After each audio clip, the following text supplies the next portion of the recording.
नीलामी में लड़की ने देखा कि जो मुकुट रखा गया था वह पूरी तरह काला था। साफ दिख रहा था कि वह नकली है, लेकिन उसके पिता उसे बेटी के लिए तोहफे के रूप में खरीदना चाहते थे। लड़की ने तुरंत उन्हें रोक लिया।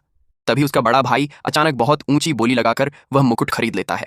उन्होंने वह मुकुट गोद ली हुई बेटी के सिर पर रख दिया। गोद ली हुई बेटी गर्व से लड़की को चिढ़ाने लगी। इसके बाद दूसरा सामान नीलामी में आया, एक कंगन। लड़की के पिता फिर से बोली लगाने ही वाले थे कि बड़ा भाई फिर ऊंची कीमत पर उसे भी खरीद लेता है। इतना ही नहीं, वह लड़की के पिता का मजाक उड़ाते हुए कहता है कि उनके पास पैसे नहीं हैं। लेकिन लड़की ने साफ देख लिया था कि ये सारे गहने नकली हैं। फिर नीलामी में एक गंदी सी पत्थर की बिल्ली लाई गई। सबको लगा कि वह बिल्कुल बेकार है, लेकिन लड़की ने अपने पिता से कहा इसे जल्दी खरीद लीजिए। पिता बोली लगाने ही वाले थे कि गोद ली हुई बेटी ने दिखावा करने के लिए जिद की कि वही इसे खरीदेगी। उसके पिता ने पत्थर की बिल्ली खरीद ली।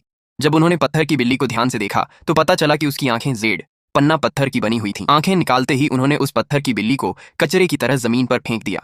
लड़की दौड़कर गई और उस पत्थर की बिल्ली को उठा लिया। ये देखकर बड़ा भाई उसका मजाक उड़ाने लगा और बोला कि वह भिखारिन जैसी है। उसने तिरस्कार से वह पत्थर की बिल्ली लड़की को दे दी। इसके बाद सामानों की जांच शुरू हुई।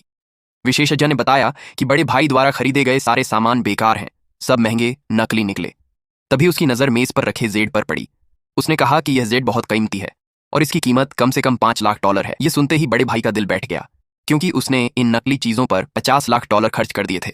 तभी लड़की ने कहा कि असली खजाना उसकी पत्थर की बिल्ली है। विशेषज्ञ ने उसे घमंड से देखा और कहा कि यह तो एक साधारण पत्थर है, लेकिन पिता को अपनी बेटी पर पूरा भरोसा था।